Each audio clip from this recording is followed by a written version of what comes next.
Hello everyone, कैसे हैं आप लोग। आई होप कि आप सब लोग बहुत अच्छे होंगे। जैसा कि हम सब लोग मॉडल यूज सीख रहे हैं, जिनमें आज हम आपको will have to cell have to बताएंगे। इसके पहले हमने आपको can, could, may, might, should, must, ought to, has to, have to, had to, आज विल हैव टू की पारी है, तो इसको बहुत ध्यान से समझेंगे। उम्मीद है कि इसके पहले दी गई सारे वीडियोस को आप समय देकर के अच्छे से क्लियर किए होंगे। नहीं भी किए तो प्लीज टाइम लेकर के शुरू करके मेरे पास जल्दी से आ जाइए, फिर यहाँ से हम लोग आगे की जर्नी स्टार्ट करते हैं। बहुत मजा आएगा। तो आइए देखते हैं, आज का यूज बहुत ज्यादा इंटरेस्टिंग है। So use of will have to cell have to. सबसे पहले हमको एक दो लाइन के सिर्फ इंट्रोडक्शन देखने को भी हिंदी में। हम इसलिए हिंदी में देते हैं ताकि आपको बहुत ज्यादा हेल्प मिले। हम आप इंडियन है, इसलिए हर बात का मतलब पता होना बहुत ज्यादा जरूरी होता है ना। तो आइए देखते हैं। जिस हिंदी वाक्य के अंत में पढ़ेगा, पढ़ेगी, पढ़ेंगे, इसका मतलब ये है कि जब तक हम किसी यूज और टेंस की पहचान नहीं समझेंगे तब तक हम जो है कॉन्सेप्ट क्लियर नहीं कर पाएंगे कि हमें ट्रांसलेट कैसे करना है, कौन सी हेल्पिंग लगानी है, किसके बाद क्या आएगा। तो उसको क्लियर करने के लिए हमें ये है इसकी इंट्रोडक्शन देखना बहुत ज़्यादा जरूरी है। मैंने इसी दो लाइन में इंट्रोडक्शन और रूल दोनों क्लियर कर रखा है। बस थोड़ा सा फोकस करेंगे आप, एक बार में सारी चीज़ें क्लियर हो जाएंगी। तो जिस हिंदी वाक्य के अंत में पढ़ेगा, पढ़ेगी, पढ़ेंगी या ना होगा, नी होगी, ने होंगे। जैसे खेलना पड़ेगा, सोना पड़ेगा, हंसना पड़ेगा, बोलना पड़ेगा, जाना पड़ेगा, खाना पड़ेगा, या फिर मिलना होगा, जाना होगा, खेलना होगा, खाना होगा, नहाना होगा, सोना होगा, ना होगा, नी होगी, ने होगी करके आएगा। तो आपको ये समझना होगा कि ये will have to cell have to का यूज है। अब करेंगे क्या, ये आए तो केवल आई और वी के बाद सेल हैव टू। इतना तो आप समझ चुके होंगे बहुत पहले से, चूंकि मैं आपको कितनी बार यूज और टेंस के माध्यम से बता चुका हूं। केवल आई और वी के बाद ही सेल लगाते हैं, तो उसी प्रकार से इसमें सेल हैव टू लगेगा। बाकी सभी कर्ता के बाद विल लगता था, अब हमें विल हैव टू लगा देना होगा। अब will have to cell have to कहाँ लगेगा ये आपने क्लियर कर लगे। उसके बाद क्या करना है, will have to cell have to लगाकर मेन वर्ब मुख्य क्रिया के आ रहा समझ में। इसमें एक वचन और बहुवचन का मैटर नहीं है, हमें कुछ सोचना ही नहीं है एक वचन क्या है बहुवचन क्या है। बस ये देखना है कि आई और वी होगा shall have to. I we को छोड़कर जो भी सब्जेक्ट मिलते हैं सभी के बाद विल हैव टू लगा दीजिए। लगाकर मेन नंबर मुख्य क्रिया के फर्स्ट फॉर्म का प्रयोग करना है। फर्स्ट फॉर्म क्या है, अब टेंस और बाकी की यूज के माध्यम से आप इतना समझ गए होंगे। आइए एग्जांपल के माध्यम से देखते हैं। एक या दो एग्जांपल ही देखेंगे तब भी आपका सारा कांसेप्ट क्लियर हो जाएगा। बट आई रिक्वेस्ट यू कि मेरी मेहनत को सार्थक करने के लिए सारे एग्जांपल्स को जरूर फोकस किया करिए प्लीज। इससे दो चीज होगा, पहले तो जो मैं मेहनत कर रहा हूँ, जो समय देकर के इतनी सारी चीज बनाने की कोशिश करता हूँ, उसमें मुझे हेल्प कुछ मिल पाएगी। दूसरा ये हो पाएगा कि हर एग्जांपल के माध्यम से एक नया कंसेप्ट देने की कोशिश करता हूँ, एक नए आइडिया को देने की कोशिश करता हूँ कि इन शब्दों को किसके बाद कैसे रखना, वो सारी चीजें आपको मिल पाएंगी। आइए एग्जाम्पल देखते हैं डायरेक्ट। आज आपको मेरे घर आना पड़ेगा। लोग बुलाते हैं ना, अक्सर ऐसा होता है कि यदि आप किसी को बुलाते हो आज आपको मेरे घर आना है, तो लोग कम इंटरेस्ट लेते हैं। लेकिन आना पड़ेगा इट मीन्स कि एट एनी रेट, किसी भी तरह चाहे कुछ भी हो जाए, इसका भाव इसमें से निकलता है ना। तो आइए देखते हैं, आज आपको मेरे घर आना पड़ेगा, इसका मतलब सेंटेंस में दबाव, फोर्स पड़ रहा है ना। तो आना पड़ेगा, पड़ेगा, पड़ेगी, पड़ेगी, क्रिया के बाद देखिए पड़ेगा, पड़ेगी आएगा, तो हमें करना क्या होगा, आपको, किसको आना पड़ेगा, आपको। आपको के लिए यू होगा, यहाँ पर सब्जेक्ट भी लिखना आपको। यू के साथ क्या लगाएंगे, सेल हैव टू या विल हैव टू।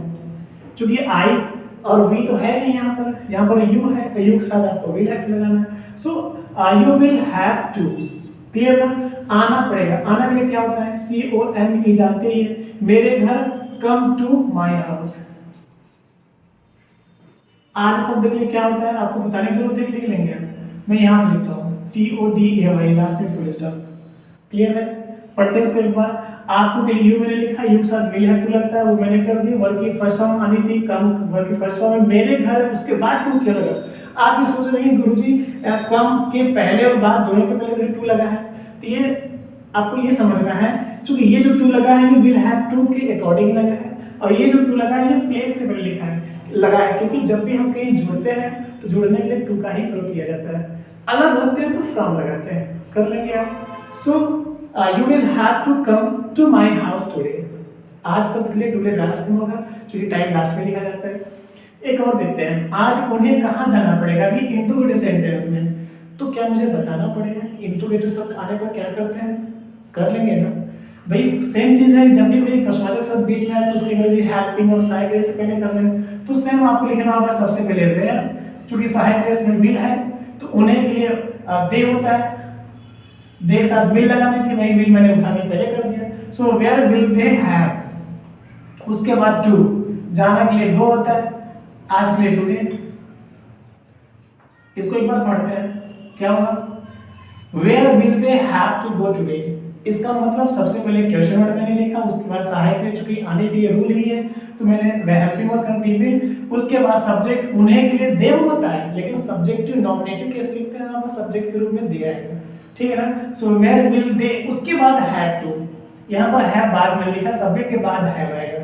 इसके पहले भी हैज टू हैव टू मैंने आपको समझाया था, ओके ना, कि टू बाद में रहना है। तो यहाँ पर देखिए हैव टू बाद में हुआ, उसके बाद वर्ब की फर्स्ट फॉर्म आ गई। अब आज शब्द के लिए टुडे होता है, उन्होंने लास्ट में कर दिया है। क्वेश्चन मार्क इससे लगा चुकी, इंटरोगेटिव सेंटेंस है। क्लियर है सारी चीजें, कोई डाउट नहीं ना? Thank you. बस आप इसी तरह से बनाए रहिए। आइए देखते हैं अगला सेंटेंस, बहुत मजा आएगा। आज मुझे अपने विद्यालय अकेले ही पैदल जाना पड़ेगा। किसे जाना पड़ेगा, मुझे। मुझे के लिए मी होता है, बट यहाँ पर आई लिखेंगे, हमें सब्जेक्टिव केस लिखना है, इसलिए हम यहाँ पर आई करेंगे। तो आई साथ क्या लगाती है, मुझे बताने की जरूरत है क्या, बताइए? नहीं ना। आई और के साथ शैल हैव लगाते हैं, यहाँ पर भी हमको लिख देना होगा shall have to. Okay, so I shall have to, जाना, जाने के लिए गो होता है। कहाँ जाना पड़ेगा, अपने विद्यालय। देखिए गो के बाद हमेशा प्लेस आएगा। गो एक ऐसा वर्ब है जिसके तुरंत बाद हमेशा प्लेस आती है, ऑब्जेक्ट होता ही नहीं है गो के साथ। गो क्या है, इंट्रांसिटिव वर्ब है। क्या है, इंट्रांसिटिव वर्ब, अकर्मक क्रिया है। मैं आगे सारी चीजें क्लियर कर दूंगा कि ट्रांसिटिव क्या है, इंट्रांसिटिव क्या है, बट अभी आपको ये समझना है कि गो के बाद हमेशा प्लेस आएगा। तो आई के साथ अपना की स्पेलिंग माई होगा। So I shall have to go to, go के बाद टू लगाना है फिर से, चूंकि प्लेस वर्ब है ना यहाँ पर। Go to my school, go to my school. अब ध्यान देना, दो चीजें यहाँ पर, अकेले, पैदल और आज, ये तीन चीजें लिखनी है आपको। तो पैदल लिखेंगे पहले, ऑन फुट, ऑन फुट अकेले के लिए एलोन। अब लिखेंगे आज शब्द के लिए टुडे लास्ट में। इसको एक बार पढ़ के सुनाइए आप सब लोग, पढ़िए, हम सुन रहे हैं, आप लोग पढ़िए। I shall have to go to my school on foot alone today. कैसे मैंने किया, आप कंसेप्ट देख रहे हैं ना, किसके बाद क्या चीजें आ रही, बस आपको यही पकड़ना है। आपने एक बार पकड़ ली, मेमोराइज कर ली, कंसेप्ट क्लियर हो गया, इस तरह से बाकी सेंटेंस भी आप बना लेंगे। I am damn sure about. Next sentence देखते हैं। इन सभी विद्यार्थियों को परीक्षा से पहले अपना, क्या है, अपना सारा पाठ याद करना होगा। ना होगा, नहीं होगी, नहीं होगा। अभी आपने देखा पढ़ेगा, पढ़ेगी, पढ़ेंगे मिला तीनों सेंटेंस में। अब आपने इसमें देख लिया ना होगा, मतलब खेलना होगा, पढ़ना होगा, सोना होगा, जाना होगा, हंसना होगा, खेलना होगा, इस तरह से आएगा। तो विल हैव टू सेलेक्ट ही लगाना, कांसेप्ट तो क्लियर है ही। आइए, इन सभी विद्यार्थियों को, किसको, एक ऐसा यूज है इसमें सब्जेक्ट निकालने के लिए हमेशा आपको किसको लगाना है। क्या लगाना है, किसको। तो किसी या किसको लगा के ही आप सब्जेक्ट लेंगे। तो इन सभी विद्यार्थियों को परीक्षा से पहले अपना सारा पाठ याद करना होगा।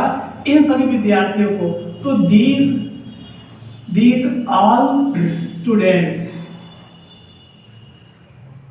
ओके। अब चूंकि स्टूडेंट्स है यहाँ पर, तो सिंपली शैल हैव टू तो लगेगा नहीं, विल हैव टू ही लगाना है हमें। लगाते हैं, चलिए। These all students will have to, याद करना क्या होता है, LEARN, लर्न, याद करना पड़ेगा। हो गया, क्या याद करना पड़ेगा, अपना सारा पाठ। अब ध्यान दीजिएगा, अपना की एनर्जी यहाँ पर विद्यार्थियों के अनुसार दियर का प्रयोग होगा।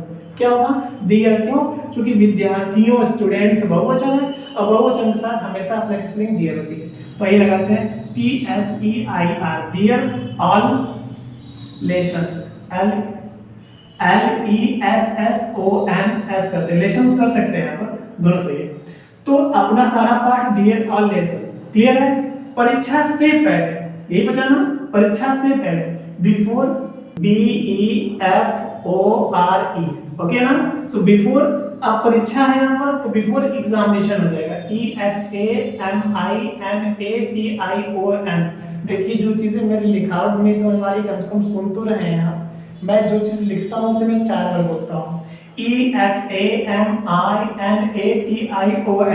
और भी कुछ बच रहा है इसमें, शायद नहीं, तो लास्ट में आपको फुल स्टॉप करना होगा। आप फुल स्टॉप समझ जाइए वहां पर, ओके ना। क्लियर है ये सारी चीजें। आइए देखते हैं अगला सेंटेंस। क्या हमें आज उसकी मदद करना होगा, किसे करना होगा, हमें। किसे करना होगा? हमें। हम के लिए क्या होगा? यहाँ पर अस होता है, बट सब्जेक्ट लिखना है तो वी हो जाएगा। क्या करना होगा? वी करना होगा। तो वी, चूंकि क्या सब पहले आ गया, वी के साथ सेल हैव टू लगती है, हम वी के बाद जो सेल हैव टू लगाते हैं। अब चूंकि क्या सब पहले आने पर सहायक क्रिया तो पहले करना होगा, तो सहायक क्रिया विल और सेल ही है, हैव टू नहीं है। हैव टू वहीं पर रहेगा, सिर्फ सेल उठा के पहले कर देना होगा। तो चलिए करते हैं, सेल वी उसके बाद हैव टू। क्लियर है? यहाँ पर कांसेप्ट क्लियर हुआ, समझ में आया आपको? क्या सब पहले आया? मैंने सिर्फ सेल को पहले किया, हैव टू वहीं पर है। अब आगे बढ़ते हैं, ये मदद करना। मदद करना क्या होता है? Help. So shall we have to help, उसकी, उसकी के लिए हिम या हर दोनों हो सकता है, कोई एक आपको हर लिख देना होगा। आज के लिए टुडे कर दीजिए आप यहाँ पर, क्योंकि ये पुरुष को भी इंगित कर रहा है, ठीक है ना? तो shall we have to help her today, last में क्वेश्चन मार्क, चूंकि interrogative sentence. Is that clear? I am sure कि क्लियर होगा भी, क्योंकि अभी तक ऐसा नहीं हुआ कि मैंने एक्सप्लेन की हो और एक बार में समझ नहीं आया। और मुझे पता है कि आप बहुत ज़्यादा फ्रैंक हो, एक्टिव हो, बहुत शार्प माइंडेड हो, इंटेलिजेंट हो, तो मेरी हर एक बात को आप आसानी से समझ पाओगे एक बार में। एक और एग्जांपल देखते हैं, उसके बाद हम आगे बढ़ेंगे। आज यह कार्य किसको करना पड़ेगा? चलिए, किसको करना पड़ेगा? अब चूंकि किसको लगा करके तो सब्जेक्ट निकालना है यहाँ पर, और ऑलरेडी किसको शब्द यहीं पर बैठा हुआ है, तो करना क्या है? तो इसी शब्द को ही हमें सब्जेक्ट बना देना होगा। ओके ना? तो सब्जेक्ट बनाने के लिए क्या करना होगा? किसको के लिए whom होता है, to whom होता है, लेकिन यहाँ पर सब्जेक्ट लिखेंगे तो whom का सब्जेक्ट who होता है, WHO। क्या होता है? WHO। अब ये सब्जेक्ट होता है, क्योंकि हमें सब्जेक्ट लिखना है तो whom तो लिखना नहीं है, whom तो ऑब्जेक्ट होता है, whose हो जाता है पोसेसिव एडजेक्टिव। अब मुझे लिखना है सब्जेक्ट, तो किसको के लिए who हो जाएगा, ध्यान दीजिएगा प्लीज। अब who के बाद क्या? shall have to? No, will। क्या लगाएंगे? will have to। So who will have to? अब करना पड़ेगा, करना के लिए क्या होता है? डू मिस करना, यह कार्य, दिस वर्क। आज के लिए टुडे, लास्ट में क्वेश्चन मार्क भी लगाना है, इंटरोगेटिव, ध्यान दीजिएगा। पढ़ते इसको एक बार। आज कार्य किसको करना पड़ेगा? किसके लिए मैंने हु कर दिया, हु के बाद विल हैव टू लगाना है, वर्क की फर्स्ट फॉर्म, करना के लिए फर्स्ट फॉर्म होता है, यह कार्य के लिए दिस वर्क, आज सब टुडे आपका टाइम है, लास्ट में लगेगा, लास्ट में question mark. So who will have to do this work today? आ समझ में? एक बार आप भी पढ़ो मेरे साथ, who will have to do this work today. पढ़ो पढ़ो प्लीज, पढ़ो इस तरह से। आप भी जितने भी सेंटेंस आपने लिखे इन सबको 10 बार पढ़ के सुनाओ प्लीज। आइए आगे देखते हैं। आज आपको कितने लोगों से इस विषय पर बात करना होगा? किसे बात करना होगा? आपको। किस पर? इस विषय पर। ओके ना? तो आपको करना होगा। ओके ना? इतने लोगों से, यहाँ पर कितने लोगों से क्या है? कितने लोगों से। ओके ना? तो आप ध्यान दीजिएगा, यहाँ पर दो चीजें, यहाँ पर बात करना, यहाँ पर ना बात करने के लिए टॉक होता है, टॉक के साथ टू लगता है, से के अंग्रेजी टू लगता है, क्या लगता है? टू। तो कितने लोगों से बात करेंगे, यहाँ पर से के लिए टू हो जाएगा, तो सबसे पहले लिखेंगे हम टू हाउ मेनी पीपल, कर लेंगे ना? टू हाउ मेनी पीपल, इसका मतलब कितने लोगों से हो गया।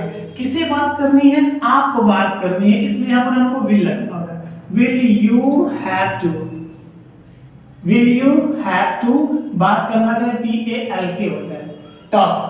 अब टॉक के बाद टू लिखते जब ऑब्जेक्ट होता है जिससे बात कर रहे होते हैं। अब चूंकि किससे बात कर रही है तो प्रश्न ही है, इसलिए हमने टू को पहले कर दिया। To how many people will you have to talk, या आपकी मर्जी, आप टॉक के बाद टू लगाना चाहते हैं तो आप यहाँ से उठा करके इसको मिटा दीजिए, यहाँ पे, यहाँ को डिलीट कर दीजिए, आप यहाँ पे लिख दीजिए, तो भी सेंटेंस सही हो जाएगा।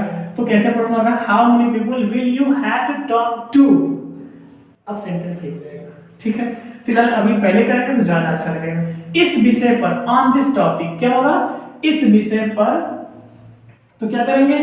On this, TOPIC, topic. आज शब्द के लिए टुडे होता है ना, चलिए टुडे मैं यहाँ पे लिख दे रहा हूँ, क्वेश्चन मार्क भी देना होगा। आ रहा है समझ में आपको? पढ़ते इसको एक बार। कितने लोगों से, टू हाउ मेनी पीपल पहले करना होगा आपको, क्योंकि ये क्वेश्चन वर्ड है, ये ऑब्जेक्ट भी है। किससे? कितने लोगों से, ऑब्जेक्ट हुआ ना, तो चूंकि सब क्वेश्चन वर्ड होने के नाते सबसे पहले आया है। उसके बाद हमने हेल्पिंग वर्ड लिखी, चूंकि ये रूल है question word plus helping word plus subject है ना, तो हेल्पिंग वर्ड के पास सब्जेक्ट आया है। अब चूंकि उसके बाद हैव टू लगता है, ये रूल है कि विल और शैल ही सब्जेक्ट के पहले आएंगे, बाकी हैव टू वही लिखना होगा आपको। तो मैंने किया है ये चीज। अब विल यू हैव टू, अब बात करने के लिए टॉक होता है। अब से के लिए टू लगा सकते थे, बट अपने से के लिए हमने टू पहले ही लगा दिया है। ऑब्जेक्ट के साथ लगाना था, इसलिए ऑब्जेक्ट तो यहाँ पर है, इसलिए पहले लगाना होगा। क्लियर हुआ ना? अब बचा ही क्या इसमें, इस विषय पर। तो ऑन दिस टॉपिक मैंने किया है, आज सब्जेक्ट के लिए टुडे लास्ट में होगा। एक छोटा सा सेंटेंस और है, वो भी मैं क्लियर कर देता हूँ, ठीक है? जल्दी से देखते हैं। तो आइए एक छोटा सा सेंटेंस और है, वो छोटा सा जगह भी है यहाँ पर, तो इसे हम मैनेज करते हैं, आपको आ भी जाएगा। आई होप कि आप बहुत ध्यान से देखेंगे तो ही समझ पाएंगे अच्छे से। क्योंकि देखिए जो चीजें दिख रही है आपको उसे बार बार सुनकर भी समझना होगा। आज उसे किससे मिलना होगा ना, किसे मिलना होगा, उसे मिलना होगा। किससे, तो किससे के लिए होम होता है ये। ओके, सो सबसे पहले होम लिखेंगे, होम। अब किसे मिलना होगा, उसे के लिए विल, ही, उसके बाद हैव टू। अब आपको लिखना क्या है, सिर्फ मिलना के लिए लिखना है और आज के लिए लिखना है। ओके ना, सिर्फ मिलना के लिए लिखना है और आज के लिए लिखना है। तो अब टू आपने लिख दिया, यहाँ पर टू लिख दिया है। अब हम लिख देंगे यहाँ पर मिलना के लिए मीट। मैं यदि यहाँ पर लिखना चाहूँ MEET मीट, और आज के लिए टुडे।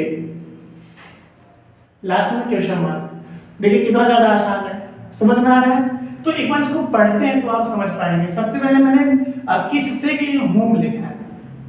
होम विल ही, चूंकि उसे है ना, उसे यहाँ के लिए, उसे के लिए ही लिखना होगा हमें। तो जब सब्जेक्ट लिखेंगे तो उसी के लिए ही या सी कुछ भी लिख सकते थे, तो मैंने यहाँ पर ही कर दिया है। क्लियर है ना? अब चूंकि सब्जेक्ट बाद हैव टू लगेगा, तो मैंने हैव टू बाद में किया है। अब मिलना के लिए मीट होता है, तो मीट के बाद आज के लिए टुडे कर देना होगा, लास्ट में क्वेश्चन मार्क। आसान है। आई एम श्योर ये सारी चीजें आपको समझ में भी आएगी, अच्छा भी लगा होगा। हर बार की तरह मैं इस बार भी यही कहना चाहूंगा कि यदि आपको ये सारी चीजें बहुत अच्छी लगी, तो आपसे जुड़े हुए जितने भी लोग हैं उन सब तक इस लिंक को पहुंचाने में मेरी मदद कीजिए। अपना पूरा ख्याल रखिए। कोविड से बचाव के लिए जो भी प्रिकॉशंस हो सकते हैं उन सबका यूज कीजिए। Wish you very all the best. Thank you so much.